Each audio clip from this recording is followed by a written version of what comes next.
holy crap on a cracker, we are glowing.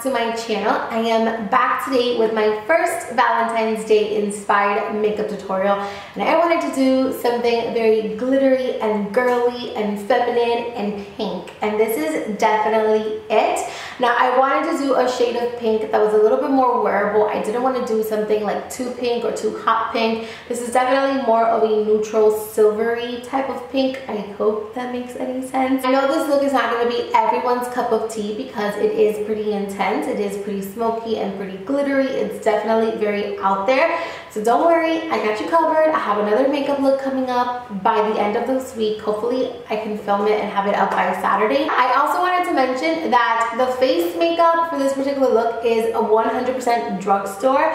I wanted to do something that was affordable. The eyes, I tried my best, but I couldn't find a glitter that I loved. So the eyes are not drugstore, but the face is 100% drugstore, including this bomb highlight. So that is pretty much it. I hope you guys enjoy this makeup tutorial. Please don't forget to tag me on Instagram if you do decide to recreate this look. Also, don't forget to subscribe, share, like, and all that good stuff before you go. And yeah, that's it. I hope you guys enjoy it. Bye. Okay, you guys, let's get started. So my eyebrows and my eyelids are already done and primed. We are going to start off by taking this palette from Studio Makeup, and this is their Cool Tone palette. We're going to take that middle shade, which is a very nice cool tone grayish brown color. We're going to begin to apply this on the crease, and this is going to be our transition shade. As you guys can see, I am being very messy with this color. You do not need to be precise. Just make sure that you pack it a little bit higher on the crease. Then I'm going to go in with this darker gray color that's also in that palette, and I'm going to get a more precise blending brush. This is a tapered blending brush by Luxe, and I'm going to begin to pack this again all the way in the crease from the inner corner to the outer corner, making it just as intense in the inner corner as it is in the outer corner, keeping the color a little bit higher as well. And then I'm going to go back in with that E40 brush that we first used just to kind of blend everything in so that we don't have any harsh edges. Now I'm going to take that burgundy red shadow that's in the palette. Now this is not necessary. The reason why I used this is because I wanted something to kind of tie the look together and give it a little bit of a pop of color. So you can go ahead and just apply this very sloppily right on top of the shadows, and then just go back in with that E40 blending brush just to kind of blend out all the edges. Now we're going to begin to carve out the crease. I'm taking the Tarte pencil brush with my concealer, and I'm going to begin to shape where I want that cut crease to be. I know I've been doing a ton of cut crease tutorials recently, but they have just become my favorite. Once you have your shape mapped out, you just want to go ahead and begin to fill in your whole entire lid using that concealer. This is going to make it really easy for you guys to create a cut crease. If you are not familiar with creating cut creases, this is going to make it super easy. And then you want to take that matte pink shade that's in the palette, and you're going to place this all over where you applied the concealer, trying to avoid the crease. So I feel like I have to explain this part a little bit because it might get a little bit confusing. I took this light pink shade from the palette and I packed it all over my lid, but I didn't touch my crease. So you can see that it looks like a line of white and then more mattify, and that's what you're looking for. Do not take that matte pink all the way to the crease. Definitely leave a little bit of a line there. So I just took a fluffy brush. This is Sigma Ether E25, and I just patted it on, and I avoided my crease area. See how I am not touching that crease, I am just touching the lid, and that's going to create that gradient line that's a little bit lighter up in the crease, and then it goes down to a matte pink. So I hope that makes sense. Okay, so now that we got that out of the way, let's continue. I am taking this Stila metallic foiled shadow. I think that's the right term. This is in the shade Rose Quartz, and I am going to begin to pack this all over the areas where I applied the pink shadow. Just like you did with the pink eyeshadow with the pink matte shadow, you want to make sure that you place this color lower and that you don't take it up towards the crease, because we still want that line, that invisible line that we created, to peek through. So now I'm going to take a makeup wipe and I am going to remove any of the excess fallout that we may have had. I love the Stila formula for these particular metallic false shadows, but they are very messy to work with. So I do go back in with that pencil brush one more time and I re-intensified that crease area just in case we got some glitter up there. So moving on to the skin, I am going to take the NYX Angel Veil Primer. You guys already know it's my favorite. I will switch it soon, I promise.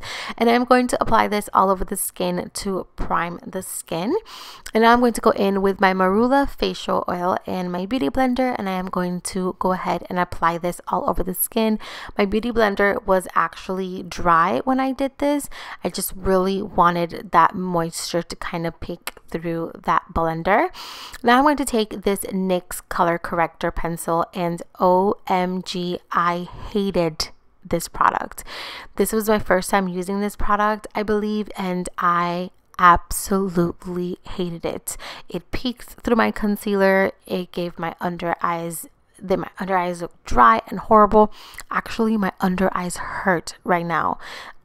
I just did an allergic reaction to this product. I hated it. But anyways, for foundation, I did take the Milani 2-in-1 Perfect and Conceal Foundation. I am shade 03, and I'm going to apply this all over my skin using a very old brush. This is the Sigma F80. Whoa, taking it old school.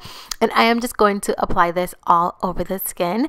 And then another old school product, I am using the Maybelline Dark Eraser, Maybelline Age Rewind. I completely forgot the name. It's been that long. And I'm just going to apply this to the areas where I will normally highlight and conceal, which is the under eyes, bridge of the nose, Cupid's bow, forehead, and a little bit around the hollows of the cheeks. And I'm just going to blend everything out.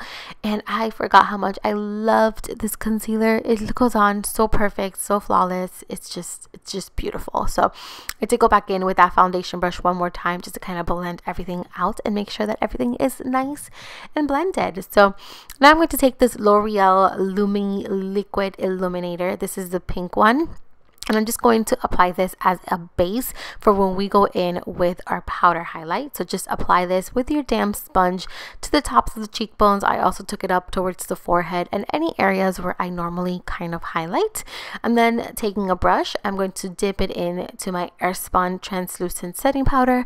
And I'm going to apply this to the under eyes. And you guys, my under eyes in this video, they are crying for help, just like my chin. Like I don't understand. I was so dry this day. It was horrible, but I applied the powder anywhere where I applied the concealer just to set everything in place and avoid any creasing. And then I took a big blending brush and I just packed on some powder all over the skin just to kind of set everything. And I did apply a very light layer around the area where we applied the liquid illuminator. So moving on to the under eyes, I am going to take the same mixture of colors I took up in the crease down in the bottom lash line. I started off with the two light gray shades, and then I took that dark gray shade and I applied it tighter in the waterline, and then I'm lining my waterline with a nude pencil. This is the one by Makeup Geek. And then I am going to go ahead and apply mascara to my top and bottom lashes. For lashes, I am using these Eyelure Luxe lashes, which are my favorite. They're very wispy and they come to very nice cat-eye-ish lash. I absolutely love it. Now for the face, this product blew me away. I am using the Flower Beauty, which you can get it at Walmart. This is their new palette in CT1. And oh my god, look at the pigmentation of this blush. I was a little scared, not gonna lie. I also used the bronzer. The bronzer was absolutely beautiful, but the blush scared me. This was just a little bit and it was super pigmented. I had to go back in with that big fluffy brush just to kind of blend everything out and make it a little bit less intense. But my favorite part, look at this, watch my face will say it all. oh my god, this product is amazing. And it was not glittery, it was not chunky. OMG, like, you need this. Go to Walmart and pick this up. This is $12.99. And they have 3 different palettes. This is the only one that I can find in my local Walmart, but you better believe I am tracking them down because this palette is amazing. So I applied some to the tops of the cheekbones, tip of the nose, bridge of the nose, a little bit on the chin. If you're oily, skip the chin because it's going to make you look a little bit greasy. And then I also applied some to the arches of the brows. Moving on to lips, I started off with the Ofra liquid lipstick in Atlantis, but I actually topped it off with the Buxom lip gloss in White Russian because the liquid lipstick was just a little bit too metallic for what I was going for. You want to finish everything off by applying a setting spray, and that is pretty much it. Thank you guys so much for watching. I hope you guys have an amazing Valentine's Day, and I'll see you guys later. Bye.